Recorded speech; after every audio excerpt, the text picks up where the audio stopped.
You know what, MCs? The audio is just part of the podcast experience. Sometimes you need the facial expressions, the hand gestures. You need to see our faces so the jokes land. So head on over to my YouTube channel, youtube.com/the It's Marceia Cork. Right now to watch the visuals alongside these episodes. You can enjoy newly available video of my past episodes and subscribe so you can get notified as soon as this episode becomes available next week. So that's youtube.com/It's Marceia Cork. Don't forget to like, subscribe, and share. See you there. Bye-bye. Thank you to BetterHelp for sponsoring this episode. Listen, you've heard my hashtag different, better, more. What will you do differently, better, or more of in 2023? Some of you have already committed to healing from grief by working with me and my non-clinical approach to grief recovery and support. But for those of you who want to round out your healing with a clinical approach, there's BetterHelp and their network of over 25,000 licensed therapists. BetterHelp is the world's largest therapy service, and it's 100% online. To get started, you just answer a few questions about your needs and preferences in therapy. That way, BetterHelp can match you with the right therapist from their network. Then you talk to your therapist however you feel comfortable, whether that's by text, by chat, phone, or even video. You can message your therapist at any time and schedule live sessions when it's convenient for you. If your therapist isn't the right fit for any reason, you can switch to a new therapist at no additional charge. With BetterHelp, you get the same professionalism and quality you expect from in-office therapy, but with a therapist who is custom picked for you, with more scheduling flexibility and at a much more affordable price. Use this link to get 10% off your first month. BetterHelp.com/C-words. That's better, HELP.com/C-words.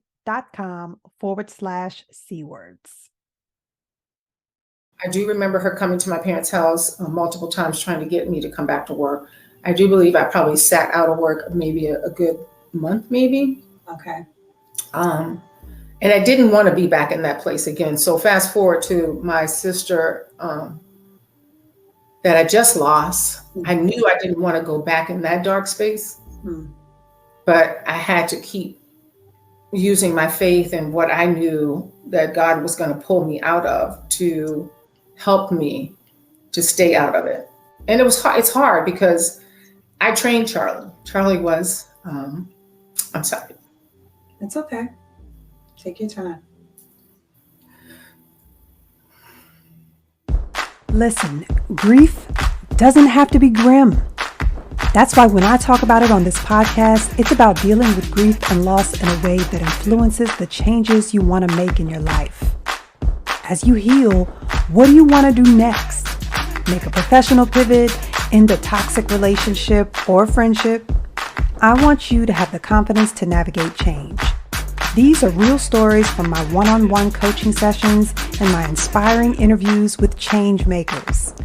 I'm Marceia Cork, the change coach, and this is Ooh, Those Effin' C-Words.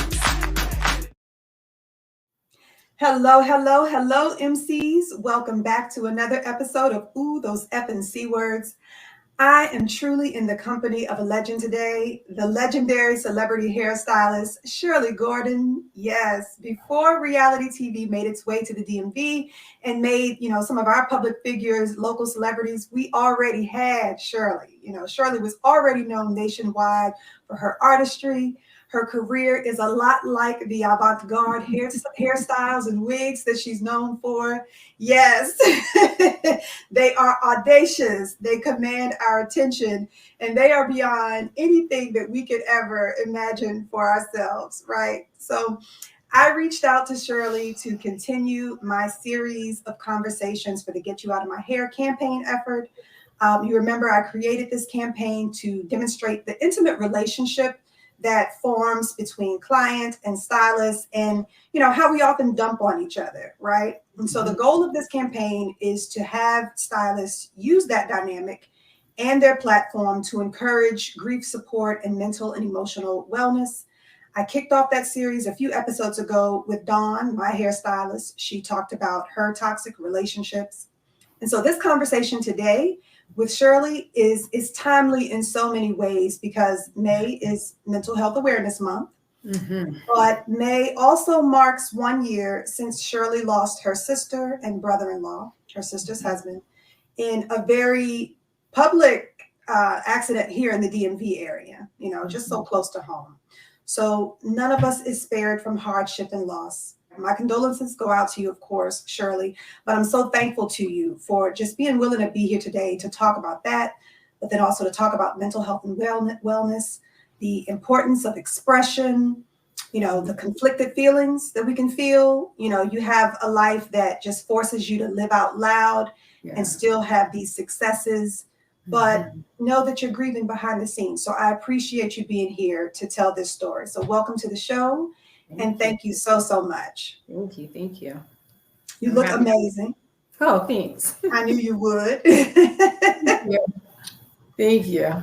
I'm a little hard on myself at times. I'm not really thinking I'm looking that great today, but thank you. I appreciate that. Yes, you are definitely looking amazing, which is making me that much more aware of my lighting, but we're just going to go with it. It's all right. Okay. So what do you think about this concept? I love that you agreed so quickly. So I'm thankful that you, see the benefit of it. So tell me about this concept, the Get You Out of My Hair campaign, using that relationship between stylist and client. What would you like to do with it? What would you like the people who sit in your chair to walk away from, after this conversation? Oh, God, there's so many things. I mean, being a hairstylist of so many years, I think I've heard and pretty much seen it a lot. I've probably seen it all. Yeah. I guess when my clients come in my chair, I want them to feel like I'm definitely there to give them a service of hair and make them feel good about themselves. But I also want them to know it's a safe space for them to let me know how they feel. Because, I mean, we all are living in this same crazy world of going through ups and downs and life challenges. And I'm here. I'm here for them to hear and to listen and to give my feedback. And, maybe I have a story for them that can help them get out of these situations. Yeah. And I love that, like I said, with the dynamic between my stylist and I, we were going through hardships together. So she's sharing she's giving just as much as she's getting and getting just as much as she gives. And so I know that that's probably the dynamic that you have with your Absolutely. Absolutely. We hear just as much about you through Robin as probably happens the same way in your world, this friendship that transcends just the client stylist relationship. Absolutely. So it's a safe space. It's also where we're comfortable because we develop this intimacy, that common ground that establishes over years of working with someone. But it's interesting, like why I use that as an example for conveying the relationship that can also occur between yourself and your grief support specialist or yourself and a therapist. We don't really see the similarities, right? Yeah. And so I think this is a good way of introducing the concept, introducing the idea of expression in a safe space. Lay that framework, give it real time and attention, and be just as vulnerable and transparent with a support specialist as you are with these stylists. Yeah, for sure. And they are transparent. They are very transparent. And yes. I'm known to be very transparent and very verbal. So they get exactly what they're going to get from me. Right. Yeah. Right. But then you also absorb that too. So we have to be careful about that. That you are also, heavy. It can be heavy. Very heavy. There are probably stories and incidents that have occurred in their life that you wish you could have more of an impact on. You wish that you could help them walk away from a situation. You wish that they would take more action. Maybe they're dumping on you, but then not taking action. And so there's also work to be done after the conversation. So thank you for being willing to use your platform to convey these messages. Oh, you're welcome. Sure. I get great pleasure out of that. I mean, I love it. Yeah. Just to be able to hear, so many people think that they're alone with a lot of the things that they go through in life. And to be able to hear that, oh my God, Shirley said that she had that same experience, so it makes me feel a lot better. So, because you're constantly beating yourself all the time, like, why me? or am I the only one going through this? But when you start sharing and talking about it with other people, and if you know you're in that safe space where you can do it, and I think they leave out feeling a lot better. I've seen it. Yeah. Well, I want to give all of these topics the time and attention they deserve, but we have to start off with your just remarkable career. You know, all of the applause and accolades you've gotten over the years, the Beyonce cover, you know, we know about your relationship with Robin Dixon, but then also Shaka Khan, Vanessa Williams, and Serena Williams. Yeah, way back. Dominique Dawes. Dominique Dawes. You've done work on the T Awards, Black Girls Rock. First Black woman to win the North American Hairstylist Awards. Yeah. And, you know, these are big deals that we see your profile, we see the fabulosity that exists on Instagram, but there's just so much that goes on behind the scenes that we don't know, you know, because we're not in that world. Right. But yeah, your career is remarkable. So talk about that. I would love to hear how that started, because, you know, I mentioned earlier, larger than life, but maybe larger than even you imagined for yourself. I don't know. Maybe. Tell us about that.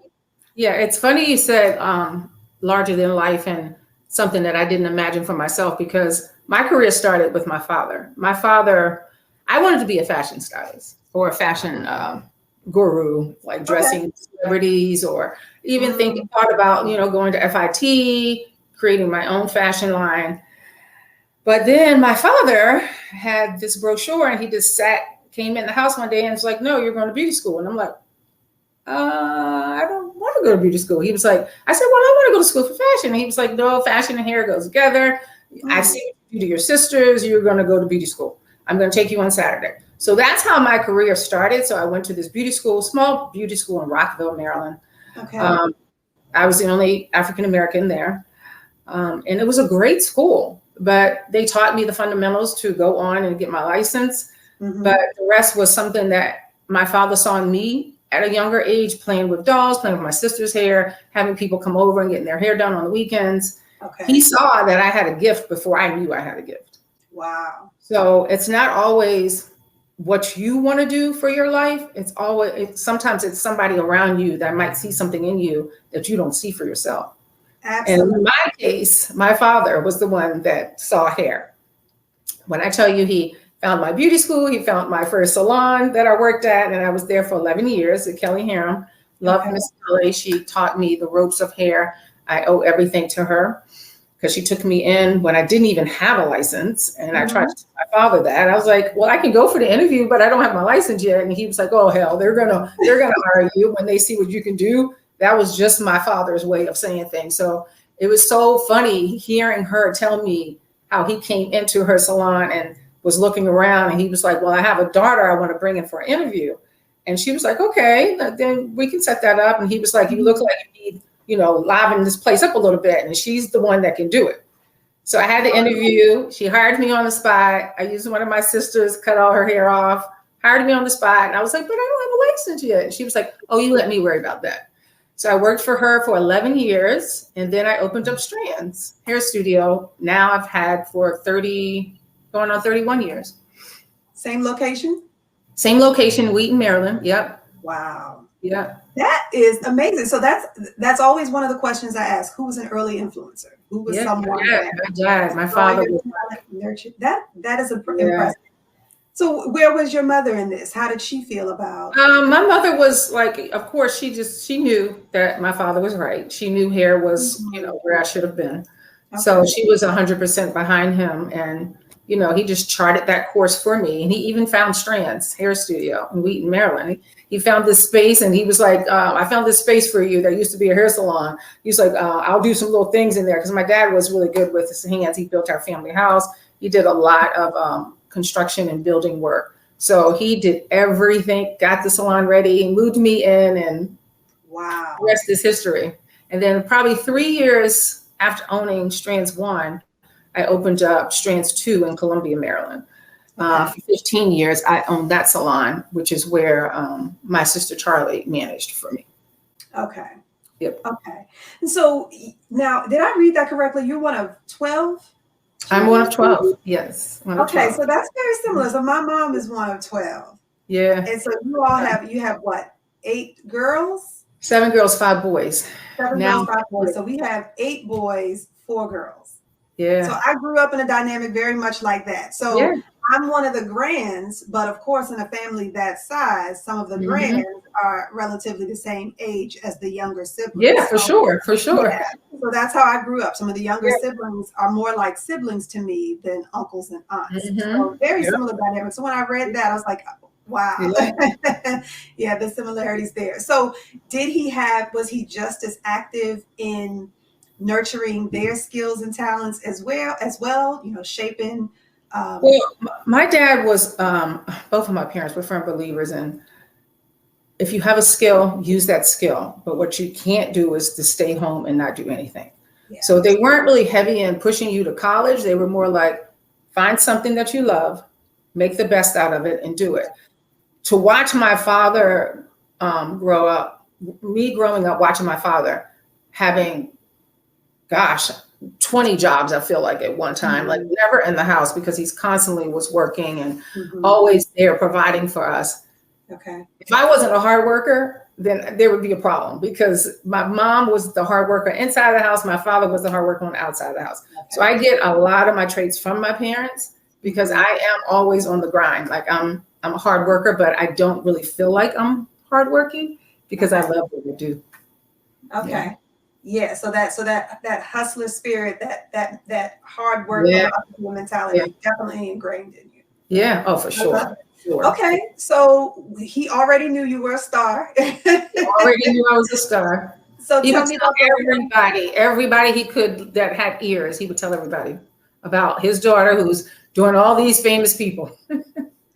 did the celebrity clientele already exist while you were working with her, or did that all happen after you started your studio? Once you Well, opened? when I started my studio, so when I was working with her, we did a lot of hair shows and stuff Okay, together. So she introduced me to that whole world of hair shows and going to hair shows and furthering your education, making sure that you stay up on the trends. That was okay, all her. And I definitely took that and I still do that today in my career. Like I'm always big on the trends, always going to a class somewhere, whether it's here in the States or out of the States. I want to know the latest and the greatest in hair because I need to master it in order for me to share different looks with my clients and to just different things for me to do, like in the whole hair world. I have to be good at it. So I knew that I was going to be that type of stylist. So yeah, then the celebrity clientele, it was just like word of mouth, I guess had to be because I didn't okay, really go searching for it at that time because I was definitely that stylist that wanted to stay in the salon. My first 10, 15 years, I started getting that itch probably 15 years, like, okay, I think I want to do something different. I want to start doing hair shows and I want to work for companies and I want to like be platform artists and I want to win awards. So that's kind of how that manifest. Plat- platform artist. What's that? Explain that. So platform artist is working for a company. I worked for Clairol first for 11 years Okay, as a platform artist. And that's when you're having your big shows all around the world and hmm, you work for that company and you're the artist that comes up on stage and you're sharing the latest and the greatest stuff that's going on in the Clairol world. And then okay, I went on and I worked for Wella. I hmm, remember being at a hair show one day and I just was looking on stage of this beautiful color work on the stage and I saw all these amazing people gathered around and I was standing by a gentleman at the time. I didn't know who he was, but I just spoke out saying, I can do that. And then he looked at me and he said, well, let's do it. So that was Fabio. Fabio was someone who got okay, into okay, Wella and the rest of this history. I worked for Wella for like 6 years as a top educator, the first African American to be on the Wella platform team. hmm, okay, So that's another reason why I looked and I was like, gosh, this looks so great, but why is it so white? hmm, Where is the great African American hairstylist? Why is the stage just like all white educators? So I yeah, was like, I want to work for Wella. So I did the interview with him. He wanted me to work for Sebastian. I wanted to work for Wella. No, I wanted to work for Sebastian. He wanted me to work for Wella because Wella was in the top tier.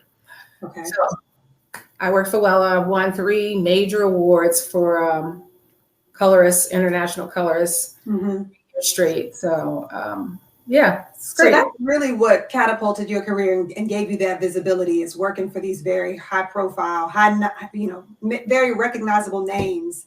Oh yeah, for sure. Okay, so Yeah. explain how that works then, because if you're working with Clairol and you're working with Wella, and you said for 11 years and 6 years respectively, how are you doing that and still operating out of your studio here?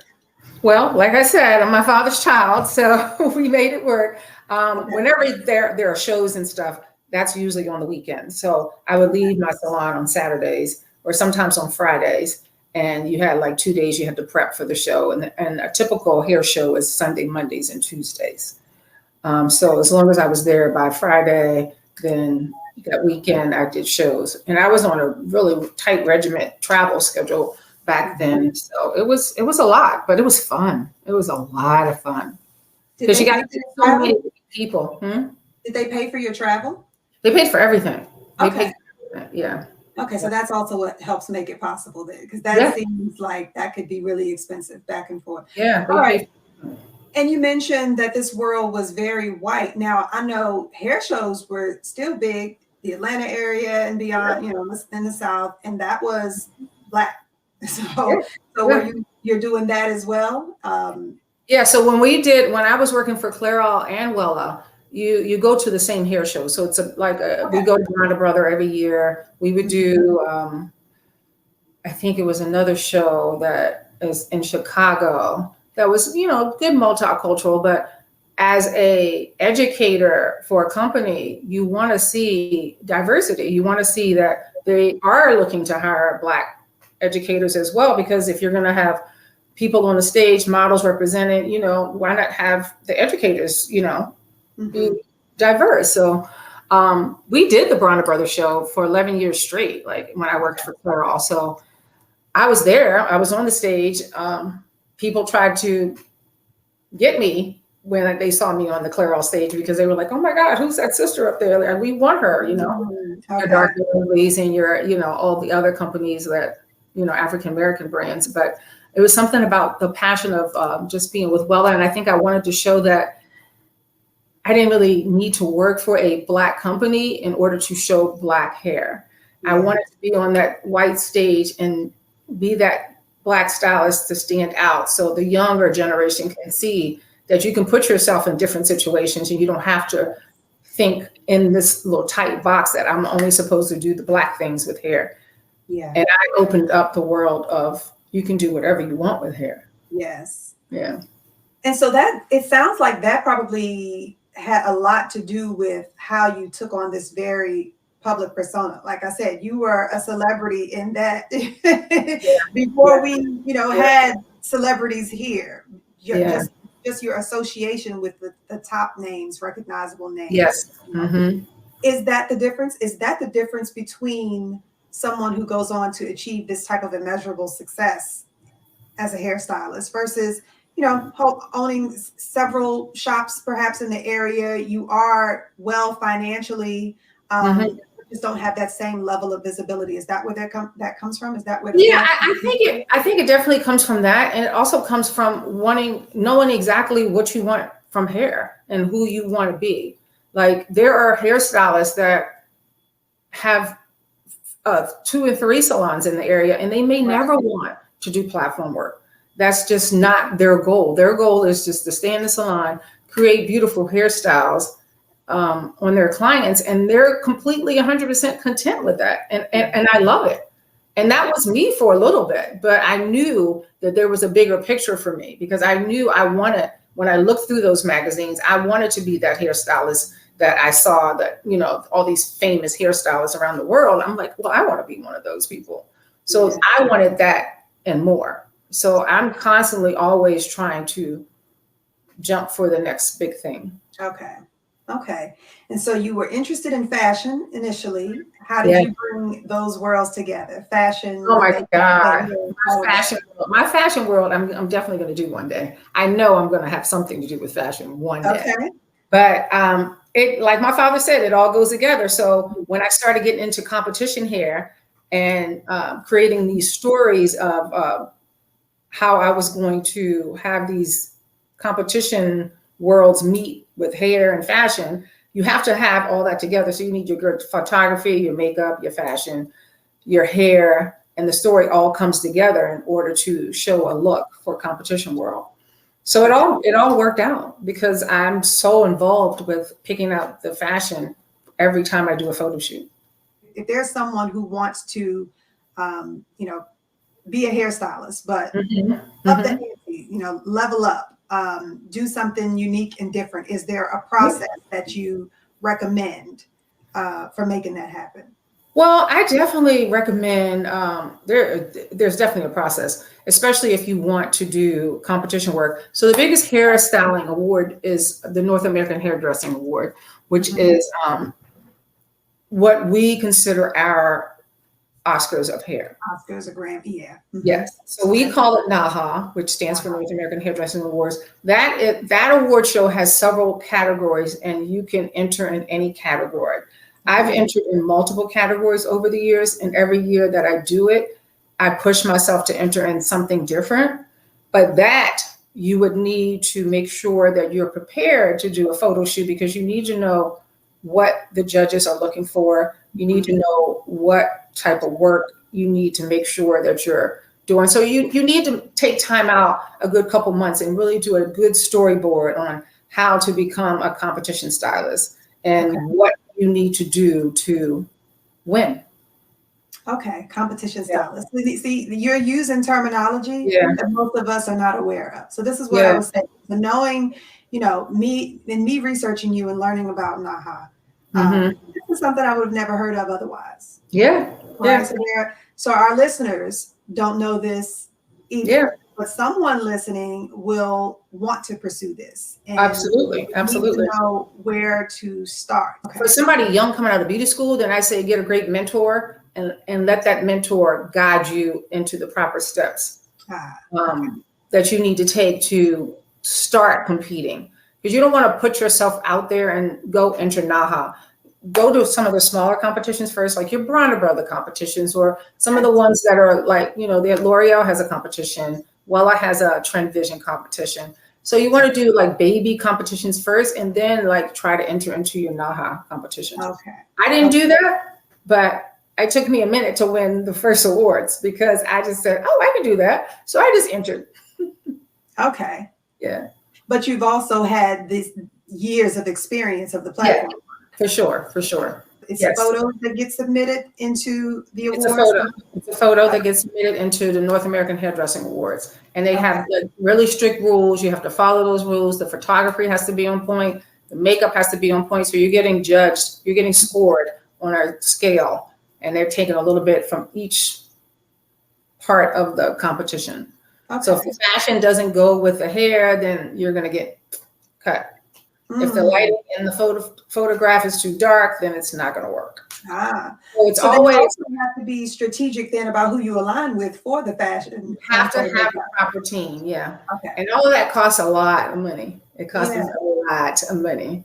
I've invested a lot of money in being a hairstylist. I can imagine. And how do Yes. those relationships form? Look, I'm really interested in this now. Like I'm asking questions that probably wouldn't have had Yeah.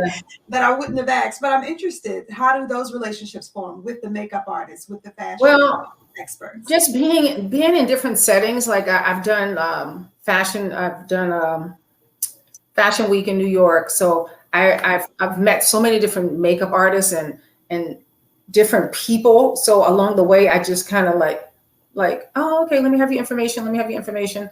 But makeup started here in DC for me. My first photo shoots, me and Derek Rutledge, we did Hmm. probably 11 years worth of amazing photo work. With all of my shows, he was my go-to makeup artist. I never used another soul when I started doing all of the magazines, the DC magazines, all of the magazine work, our hair shows locally. It was always Derek right by my side. It was like me and Derek, me and Derek, me and Derek. He went with me everywhere. We were a team. And we actually both said that we wanted to do Oprah. He has Oprah now, and I am so happy for him. But he didn't take me along for the ride, so I'm a little mad. But it's okay. I forgave him because I'm a forgiving person. Okay. All right. So this is very, very helpful. Yeah. All right. So how do you start to attract celebrity clientele from this visibility?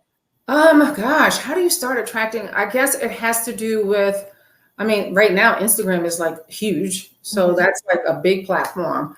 Back when I was starting, I think it was probably my magazine work, like being in the Essence and, you know, some of the other magazines that I might have been in, some of the ones way back in the day that I can't even think of their names, but Essence was probably one of the big ones, doing work for that. And then just really like getting your name out there and just trying to meet other people that you may work with, like the BET world. That was big for me with doing some people, because I would come in and do like some of the MCs and some of the hosts for BET, and then I would see other people, and then you would meet people that way, and it's like, oh, that's Shirley, you know, let her do your hair.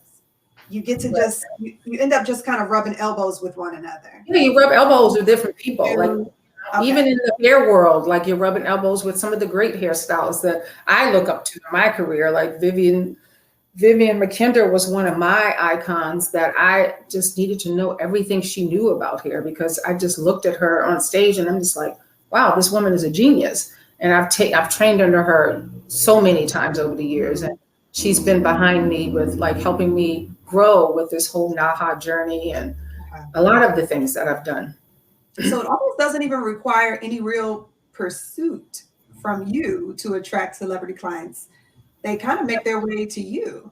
It really doesn't, because it's so funny, because whenever I go, and I say this and to any young hairstylist that's listening that wants to be a hairstylist, or that you are a hairstylist right now, I'm big about like educating, and I feel like that if you're going to come out of beauty school and if you don't start with a good mentor right by your side, you should definitely be taking classes like monthly, learning more and more and more about hair. Because now the salon life is so different, because everybody's booth renting and everybody has their suites, and you don't have that community of stylists that are around you that you can look at and say, oh my God, I love what she's doing. Oh, let me find out how she did that cut or how she did that color. You're not in the salon with anybody anymore. You're just in this cubicle space with your client, and you're not seeing trends if you're not learning yourself. Where are you getting it from?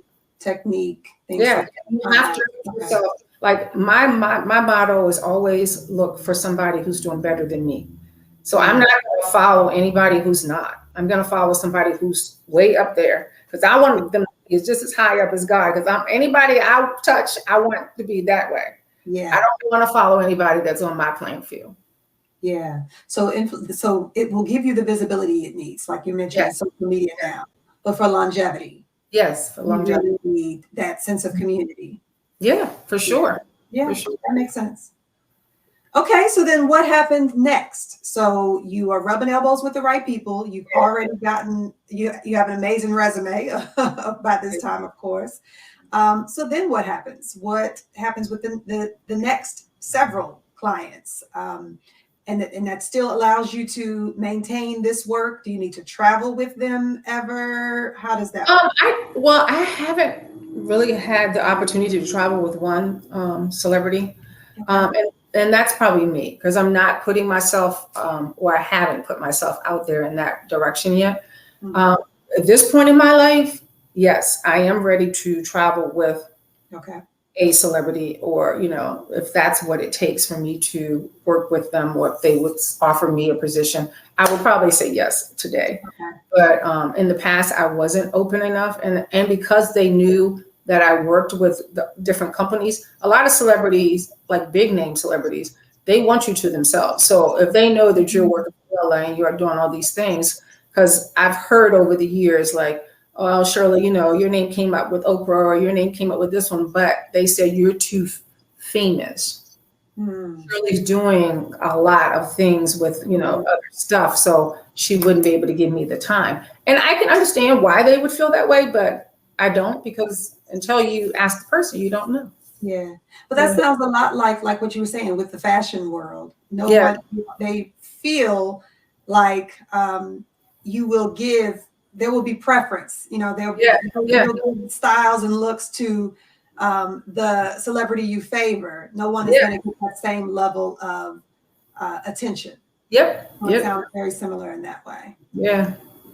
So I really think that now in the place in my life, I would do it because I felt like that I had to get to these little steps along my journey of hair before I could say, okay, I will dedicate myself to one person, because that's a lot of work.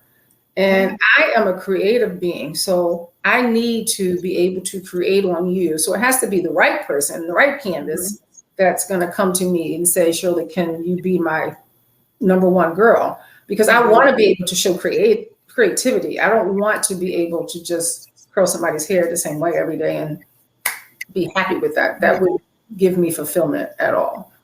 Yeah, especially if you were already interested in the fashion world prior to making that segue to hair. So that explains why the looks are so audacious, as I mentioned earlier. Did that come from the platform artistry, the platform work, or was that just innate? Was that something you always you just needed to up the ante in the hairstyling world?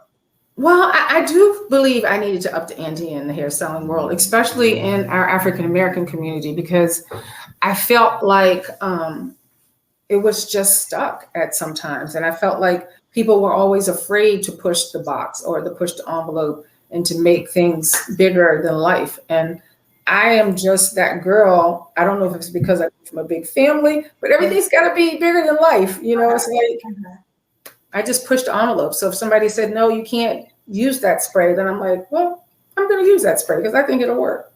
So I have to try things sometimes, and sometimes they fail, but you know, I have to try it if I have a vision in my mind of how I want. So whenever I'm storing it out for a major photo shoot, I have to have, I'll do a whole mock series on mannequins and make sure every hairstyle is the way I want it to look.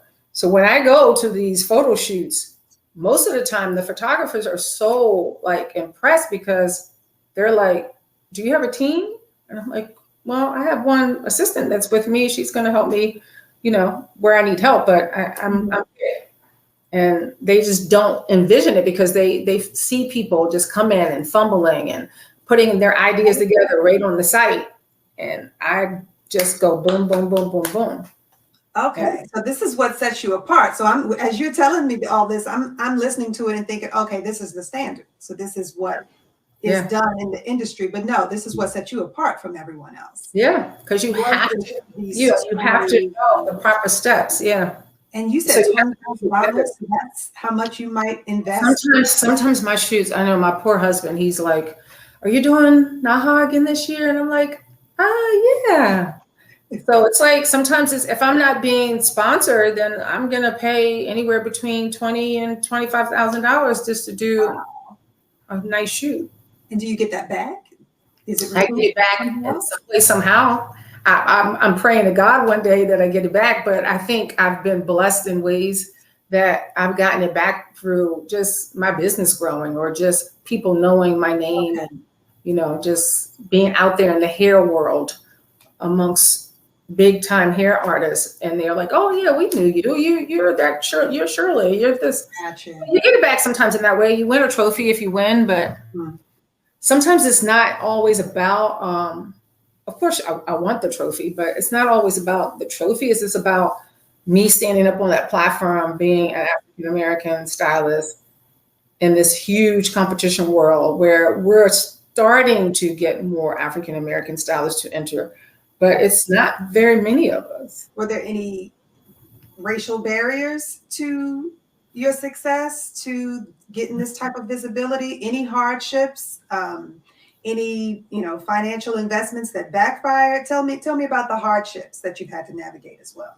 Well, I mean, of course, I've had hardships navigating through this journey of hair. Especially the biggest hardship was going through COVID recently. That was a huge hardship for me and the salon, but I'm still there. So So it's fun. A lot of salons didn't make it. I'm grateful that I just stood my ground and I said, I have to stay. I can't just give up because of COVID. I have to, this is my passion. This is my life. This is my career. So we're going to make it work. So that was probably the biggest part, trying to get money and trying to keep my lights on and do all the things that I needed to do without draining my income of, everything for strands. Small businesses, it sucked because we really didn't get anything that some of these major businesses got. So I had to battle my way through that. And that was probably hard. That was really tough. Actually, it was tough for that part. And it was tough for me not being able to do what I do best, which is hair. And so it was really hard. It was pretty bad.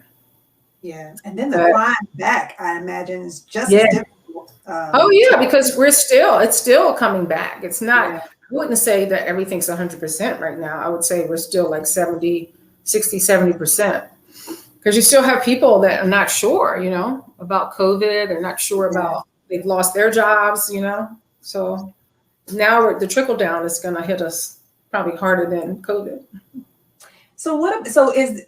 Did social media take off during that time? For a lot of people, I've heard them say that that's when they got creative and, started to get visibility in that way. What has your social media presence been like in supporting this climb, your success, your visibility? Social media it's been really good to me. I probably could do it a lot better than what I'm doing because I'm trying to navigate it. Navigate it myself, and it's so hard to do that. So I think if I had a team of people who really took time out and focused on my social media and YouTube, which is something I'm working on now, a project that I'm working on now, just to get all of that part aligned a little bit better so I can have a better platform to help educate some of these stylists out here in the beauty world. So you do it by yourself? Social media right now, Instagram, I do by myself. Yeah.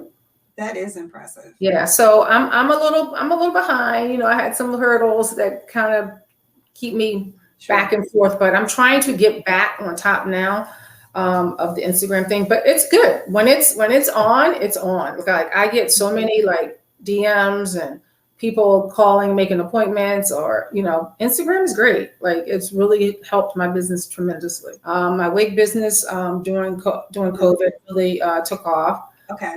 So a lot of people I met from like Philly, New York, LA, San Francisco. This lady probably bought about 5 of my wigs.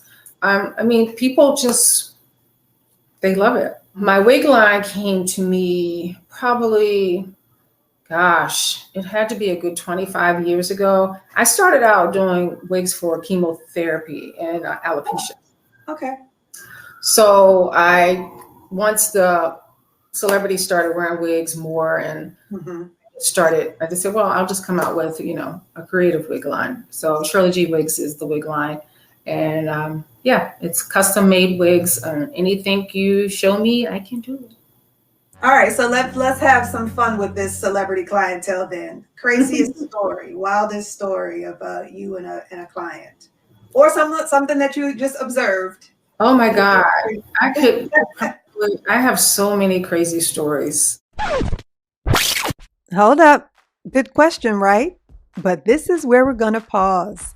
Stay tuned for that response and the rest of this conversation next week, because there's always some tips and juicy stories in part 2. See you then.